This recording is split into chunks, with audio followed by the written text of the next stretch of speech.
Hello, welcome to Solomon's Gate. I'm Joe Kusi. Today I want to share with you about the importance of verbal confidence. This is so important I have to get close. Throughout history, every culture that has placed an emphasis on or importance on the development of children to the best they can be has never left oral tradition to chance.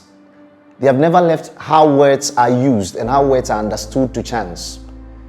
Take for instance, among the Yoruba, a very important part of their culture is the oral tradition, how they speak and how they use words. Now, among the Jews, children are encouraged to develop verbal confidence early. Children are encouraged to question their religion. Christians are not allowed to question their religion, Christian children. But Jewish children are allowed to question their religion. For instance, at the dinner table, they can ask daddy, for instance, about evolution. Doesn't the story of creation resemble evolution and vice versa? So the children are allowed to ask questions and have conversations with their elders and develop their verbal confidence early. Now, this is very important to the financial success Jews have. What do I mean?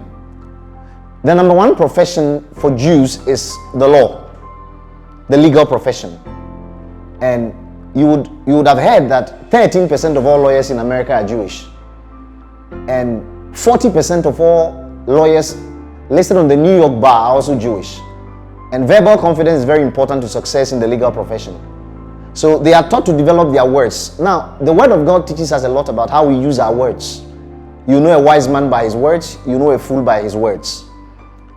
Now, you can never experience something you don't have words for.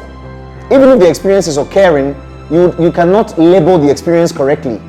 That means you cannot refer to it, you cannot analyze it, and you cannot benefit from it. Try explaining tree, the word tree, to an Eskimo who has lived in the Arctic all his life and does not know what tree means or has never seen one before. Now, when it comes to your experiences, let's talk about the size of your vocabulary. On average, as an English speaker, you have anywhere from 25 to 30,000 words in your vocabulary. Now, we are talking of the English. You speak English as a second language, maybe, or as a first language. If you speak English as a second language, the chances are high that your proficiency may not be as great as somebody who commands 25 to 30,000 words in their vocabulary. I've noticed that in Ghana, everybody uses the word very, very, very always. It's very cold. It's very interesting. It's very great. For instance, if you want to say it's very cold, you could say it is chilling.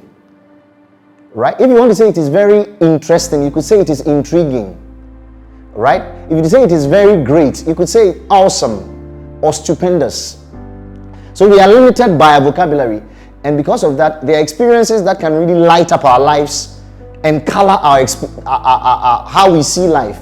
But we label them with a very narrow vocabulary and it robs us. And even adults in their 30s, you call them to job interviews, they meet people and they cannot express themselves well, they cannot interpret their personality effectively because they are limited by a stingy vocabulary, if you allow me to put it that way.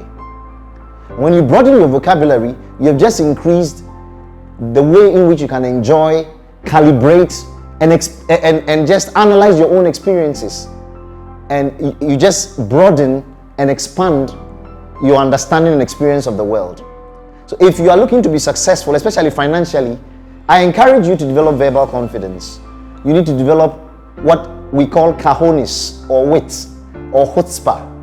All right? Chutzpah is a Jewish word. And every Jew has most Jews have verbal confidence. They develop it early and it helps them on the road to success. Don't be narrow in the way you use words. Even the Bible has a very vast vocabulary. Learn a word every day. Expand your vocabulary.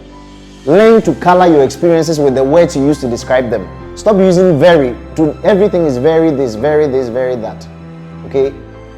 Something that is you say very important. You could say it's momentous, right? Something momentous. So that way you learn to enrich your vocabulary, and that way you can enrich your life. Show me the way you speak, and I'll show you the way you live. Thank you for joining me. See you on the next episode.